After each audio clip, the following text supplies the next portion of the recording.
Hello and welcome to Australia in Focus, the podcast where Australian and international doers, thinkers and changemakers dive into the issues shaping Australia. I'm Danni Hunter, founder and principal of Hunter Collective and your host of Australia in Focus.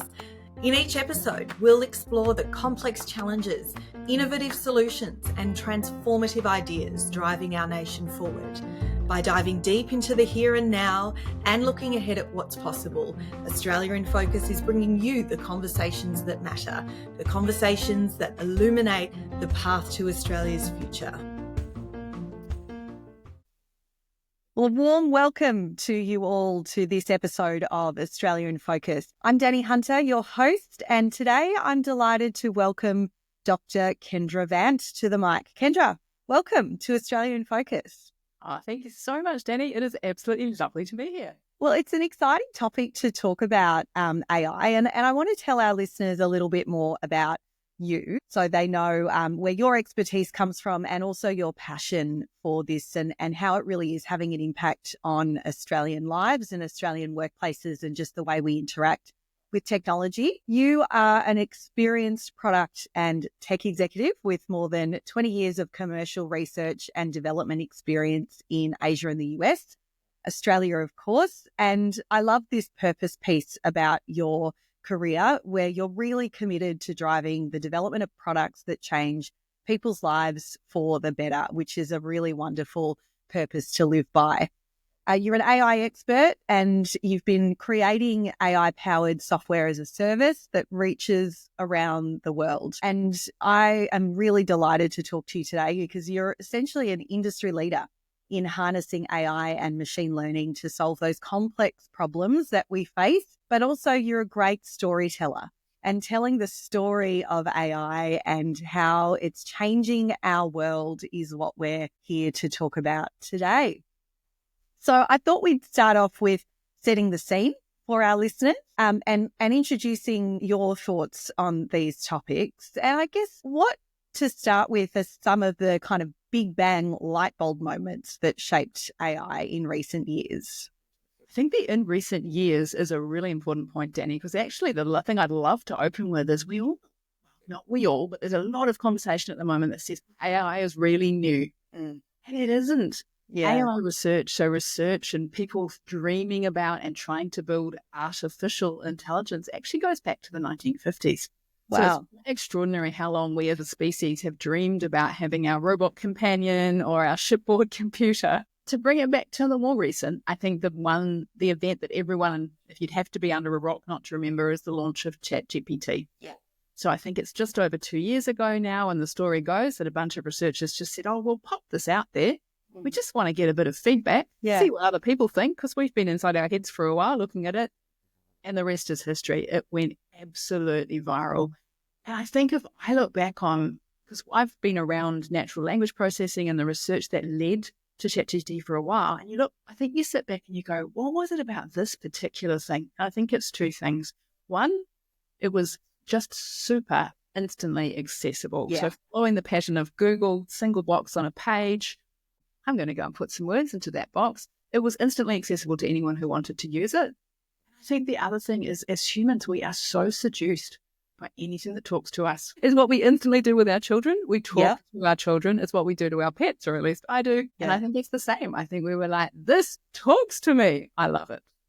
So, I sat around a pool one summer and one of our friends said, you heard about this thing, ChatGPT? And I all of a sudden entered a question, something about the building industry that I was looking at, and it came up with so much information. Now, not all of it was accurate, but it, that kind of learning has increased and come so far in those 2 years. But we're seeing a lot of concern in media, in, let's say, the education sector, in various different parts of society about misinformation. And why is that? Yeah, I think there's a lot to unpack there. There's probably two big things that impact those two different audiences you mentioned a little differently. So there's a concern among educators, and I think it's really understandable but if a child or a student, because many of us are adult students, if a student can just go to ChatGPT and say effectively, write me the answer to this question, what do we need to change in the way that we help people learn? So I think that's a really understandable challenge. And we've gone through before. We've gone through when the calculator came in, which was probably fun, I remember. We've gone through when the printing press came in. We've gone through all sorts of shifts in the way as humans we create knowledge, we learn knowledge, and then we assess that learning. So there's one thing. And I think as an educator, it's really understandable to be intensely confused and then maybe try to turn that into intense curiosity about, this thing is here. Can we make use of it in a good way? And how will we adapt ourselves to the challenges of it? The other one you mentioned, I think, is really alive in media at the moment, and particularly with the big impactful elections that we've seen around the world and will continue to see over this year. And that is ChatGPT, or all GPT-esque, the chatbots, large language models, because I shouldn't put that all on OpenAI, has just really lowered the barrier to how quickly and cheaply you can create really intensely good sounding content. Yeah. And therefore you can just disseminate a lot of that information much more quickly. And it's actually a really interesting one, because the challenge is that some of the tools, as you mentioned, not always giving you answers that look 100% right? You look at it and you're like, I'm really good to use this as a brainstorming companion. I'm really good to use it as a break that white sheet of paper, or I've written this 500 times before. What can I do? When I get into a situation I don't know, I'm a bit more trepidatious perhaps about using GPT, because I'm like, when I use it for something I do know, I know that it is not entirely accurate. So when I'm using it in a space that I don't, I probably can't tell the difference. It's really important when you're trying to use the tool to do productive work. It's not really particularly important if you're just trying to use the tool to create enormous amounts of literate sounding content to really boost an idea. And I think that's why we're really understandably in the Australian media today see a lot of commentators who are concerned about a really tilted playing field. It has to be really great to boost our economy's productivity, and we are moving that way, but perhaps not there yet. It's perfectly good enough already to use it to create enormous amounts of content that can kind of gum up the works of people really trying to understand what's true and what's perhaps a message that folks would like us to believe. So the real world impacts are there in terms of how we access information and AI generated content. What are some of the other ways that AI is touching and shaping our work lives in particular, in ways that we might not be thinking about yet? I love that question, and it gives me an opportunity to step onto my soapbox and point out to people that AI is a much, much broader umbrella than generative AI. So I hear people a lot at the moment, and I understand switching between those two words but meaning the same thing. So I think generative AI, which has been with us for a couple of years, most people will know that through chatbots, image generation, video generation, perhaps right on the edge. It's got some time to run. We need to find out what the killer use case for it is beyond brainstorming, recording, getting us wonderful transcripts of podcasts. If we put that there for a second and say over the next decade, it's going to be so fascinating to see what it does. Probably the other development in AI, so AI more generally, that I've just been blown away by is the development in biology. So sort of started a few years ago with Google DeepMind's AlphaFold. Yep. We've just seen over the past 6 months another version of that come out. What does it do? Well, hopefully it allows us to really get down into the depths of how proteins are folded.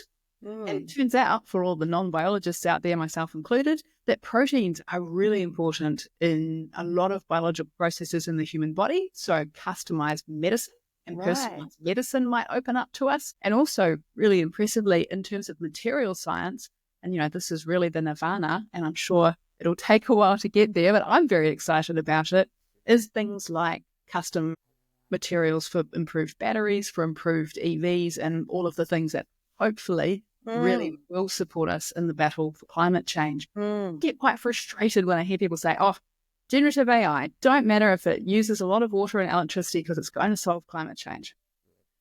I don't think generative AI is, but AI more broadly, I think there are some extraordinary uses and new emerging technologies that hopefully we will be able to apply to things like the net zero transition. That's fascinating, because when you think of AI, you think of the digital use. And yes, I'm guilty of thinking of generative AI as being the primary feature of what AI does for us today. But there are so many physical, tangible, medical, as you said, material benefits to the way AI is developing. And is it being currently used in that way at the moment, or is it growing in those fields? I think it's both. So we've seen traditionally, the sort of, particularly in Australia, the broader use of AI. We've seen it first in financial services and insurance, areas where there is enormous amounts of data and really good, clean data running through the platforms of companies. I think there was a good cost imperative to adopt it first there. Whenever you're dealing with many, many, many millions of humans, you can usually use AI to personalize to some extent the way you communicate with someone. So we see that in Spotify, we see that in Amazon, all those consumer services we're really familiar with. We were slower to adopt it in some of the more human-centric areas, I would say. And I think pressures are coming on there too now, which, it's a bit of a balance, I guess. It would be nice if we didn't have the cost pressures and the aging population pressures that are really putting a squeeze in healthcare.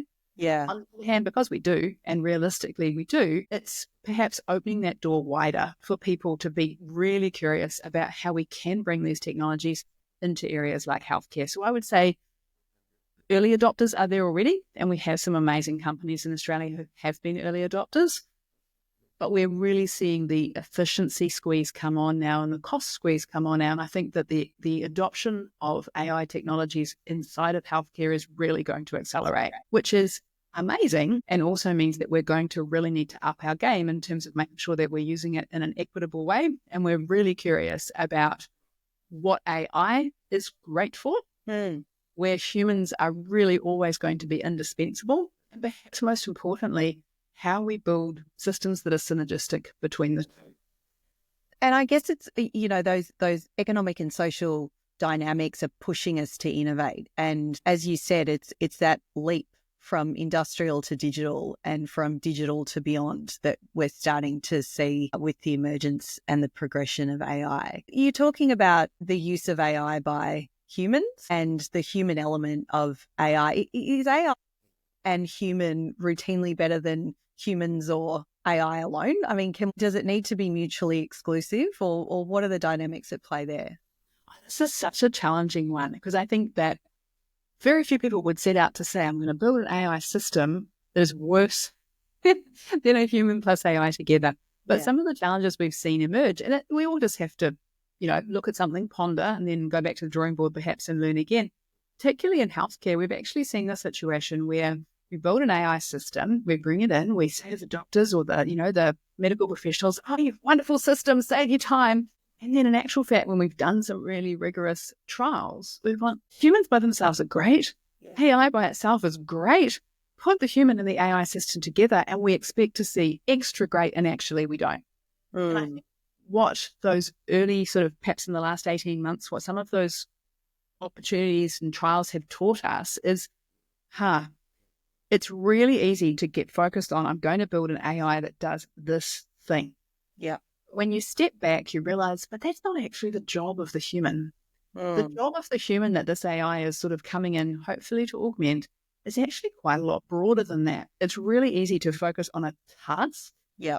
And then when we really get down to it, we realize, but that's 5% of what the human does, or that's, a part of a much more nuanced workflow that they engage in. And I think that's where we've seen these early trials stumble, because we haven't looked at the task perhaps that a doctor really does when they sit down with you in their exam room, or when a specialist really does when they're trying to assess a lot of clinical information they might have and put it together. So the second time around, I think when the teams of researchers who are focused on the algorithms have worked and looked a little more broadly and said, actually, what we need to do is optimize this all over holistic system, I think we're seeing better outcomes now. So it's all just part of a learning process of what is it exactly that we want to do. And in most cases, at the moment, it's augment humans with AI, and then holistically say, how do we need to nudge the human a little bit to change behavior and make sure that the AI is actually working synergistically with the human. And so I'm not at all despondent. I think we're going to get the 1 + 1 = 3.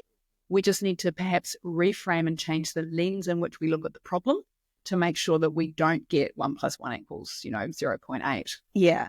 And just like it is machine learning, it's human learning and it's organizational learning as well as this sort of journey progresses. So much organizational learning, so much change. So let's touch on organizations. You advise organizations, CEOs and boards on how to build and deliver AI strategy and also products for their organizations. When you talk with those senior leaders, be it at the CEO level or at the CTO level or whatever it is, what are some of the problems they're trying to solve? And are there areas that, in a general sense, that organizations are not yet thinking about that you think they should be thinking about in terms of what AI can do for them?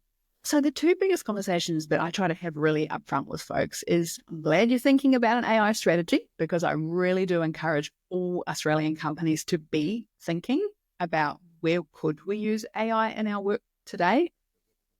I'm not thrilled with the idea of having a business strategy and an AI strategy. And I've seen a few companies come unstuck with that because AI is not easy to adopt, particularly not if you're early in your journey.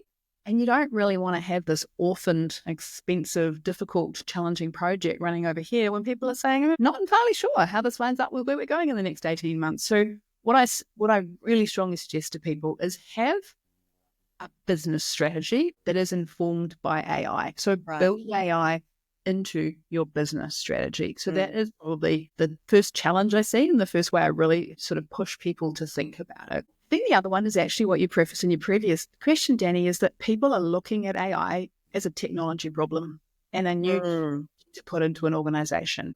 And in actual fact, as challenging as the technology can be to work with, and what you find, particularly with generative AI, super quick to get to a solution that's about 80% right, really quite challenging to get from there to a solution that you feel comfortable rolling out for all your customers and all your users, and quite costly at the moment also to maintain and to keep in a great state when you're super comfortable and super confident having it out there.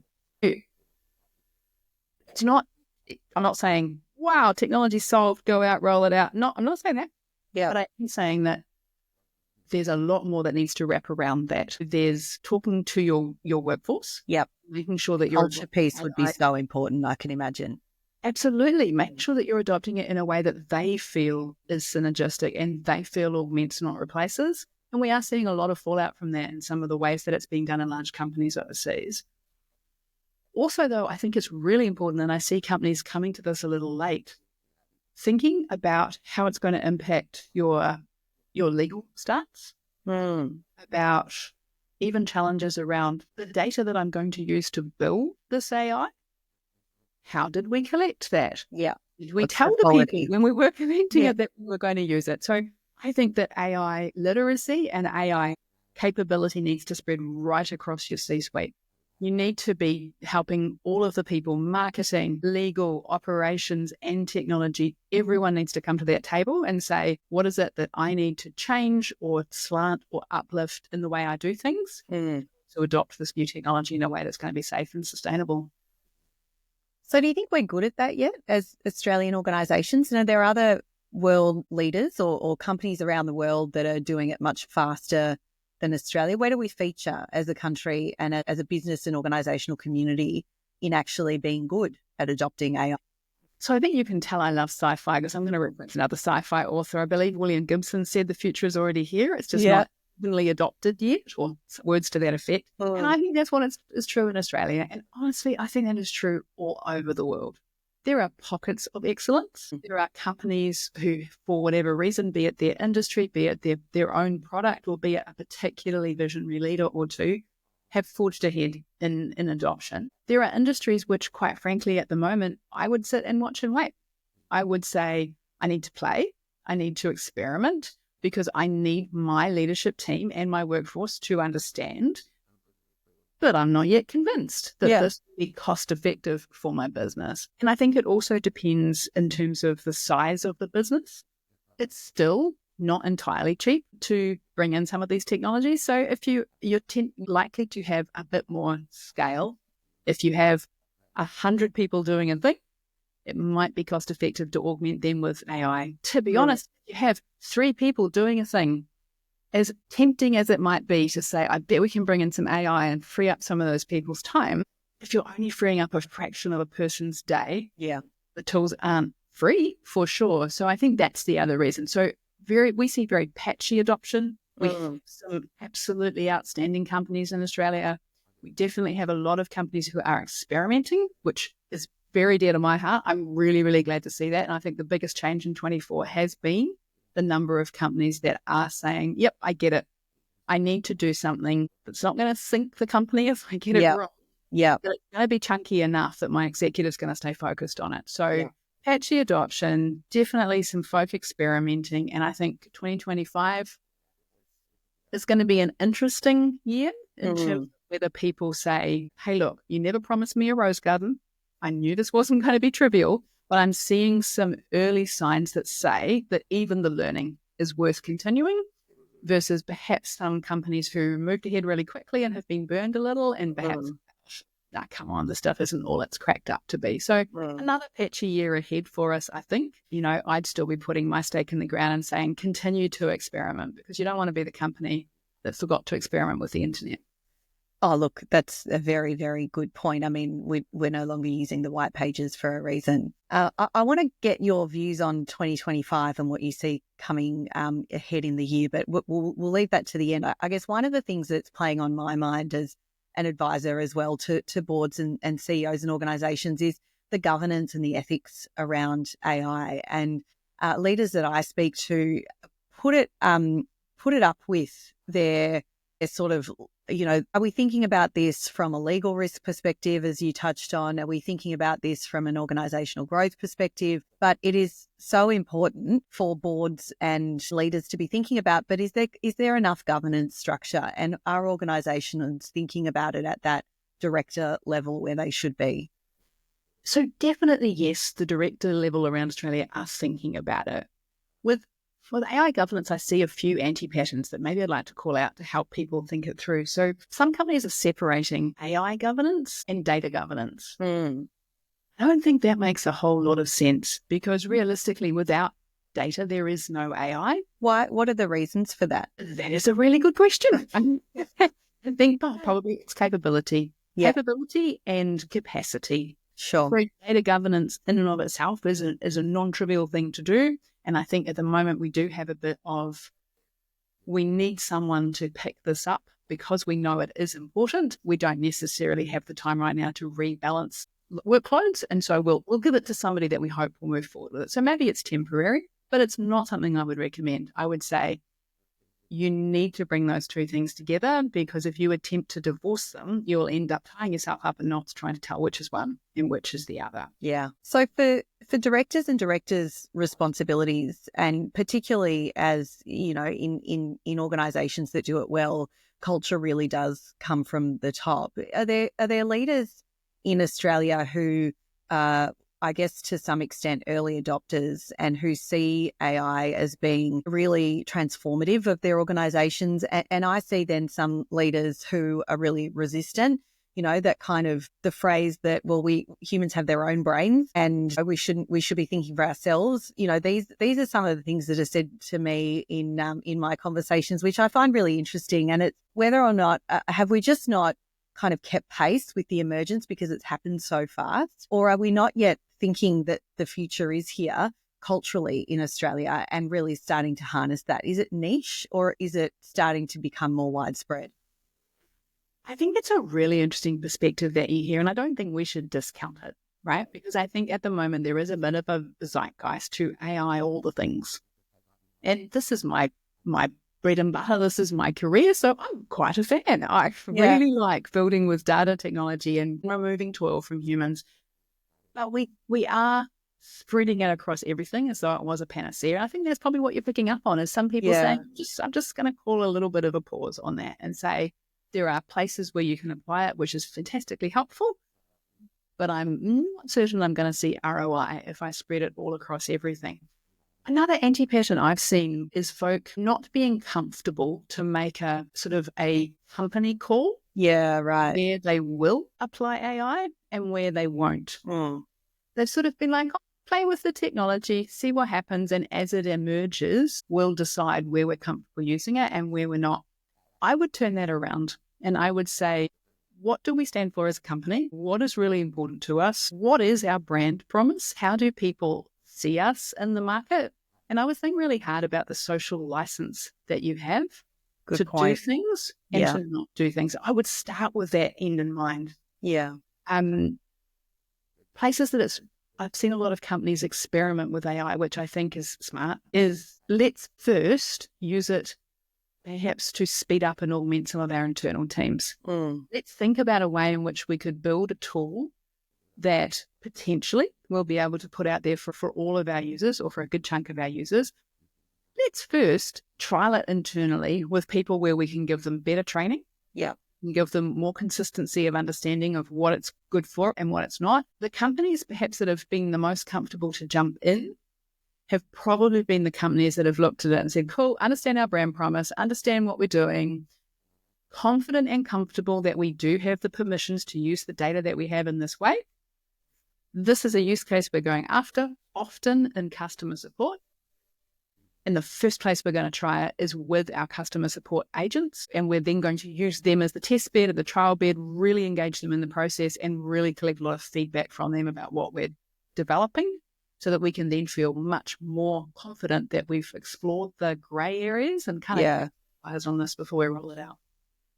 And there is, for so many people, so much grey. And even just that, again, it's not uninformed, but the not yet learned objective of AI being so much more than generative AI. I don't think organisations have started to yet really understand how transformative it can be and it will be to their objectives. And that will only come into the future. And I guess that's, a really good segue into what are some of the trends we can look forward to in the coming years. I mean, you talked about what defined 2024. Let's get your big call on 2025. How do you think AI will leap, and where do you think we'll really be seeing it in our lives over the next year and years to come? So 2025, I think, will probably be a little bit of a cooling off year. I do think that we've had some market forces push really hot and heavy on generative AI. Most people have gotten to play with it now. We've seen the effect that it's really easy to get to something that looks good and not as easy to get to something that is really, really fundamentally solid as a rock and we can really build on for it. So I'm calling that 2025 will be a year in which a lot of companies consolidate, learn from what they've done so far, and perhaps then one thing it's really good at is pointing out gaps in some of the capabilities that you have. Make a call to say, you know what, this is actually pointed out that we need to go here and look more closely at our security, that we need to go here and look at our governance and access and labeling and social license and conversations about where we're going to go with it. So I think 25 will see us continue to look in productivity and continue to do a lot of trialing and learning. And I think that's exactly where we should be. I mean, it's emerged so rapidly with that, that conversation by the pool of have you heard about ChatGPT into fields like medicine and biology and manufacturing, and even just the way we record podcasts and use that content for social media, for example. So, I mean, I don't know about you, but I've got young kids, and I really see that their lives are going to be transformed. The way they learn, the way they work, the way that they interact socially, and by definition that will have so much impact on the culture of Australia as we move further into the digital age. And I think for those of us who are old enough to remember, it's really similar, in my opinion. The way I'm sort of measuring it in my head is the emergence of the internet and e-commerce. Yeah. So it was suddenly there. It was suddenly extraordinary. Everyone had email addresses. You could go on this thing called the web and look up information. And then it was kind of a curiosity for a while. And now we could not imagine our lives without. Not at all. And my children certainly didn't have lives without it. They are born into digital natives. They never understood the concept of you go to a library and you use a microfiche. So my bet is that 10 years from now, we will feel the same about the generative AI technologies and specifically, and some of the technologies that we'll see come from them. We will say, I remember the world before this, but goodness, it really felt very different. So I think less change than many people are touting and expecting at the moment in 12 months. And most likely far more change over the decadal timeframes, 10 years, 20 years from now. I think it is as transformative as the internet, and maybe even as transformative as electricity. Now, the warning note on that, of course, is technology is there. You can do great things with it, but that's not guaranteed. So the one thing I guess I would really hope that we all do get right in the next few years, because that's when we're going to lay the bedrock and the ideas of where we're going to use this technology, is humans need to be involved. Humans need to make the calls about what sort of society do we want to live in, where do we want to use this technology, and where have we decided that in actual fact, for now, this is a space where we don't, where we want to be careful, where we want to think about it. So really mindfully shape that world that we're going to all be living in 20 years. Well, you're a futurist as well as an AI and tech expert, Kendra, and it's been really wonderful to talk with you today about how AI really is changing our lives, but also the journey we have to go on, and whether that be organisations or whether that be in society and in our Australian culture, they are exciting years ahead, and we've really got to get ready and be a part of that change. It was absolutely a pleasure chatting with you today, Danni. And I can only wait with anticipation to see what the future is going to bring us all. Thank you for joining me for this episode of Australia in Focus with Dr. Kendra Vant.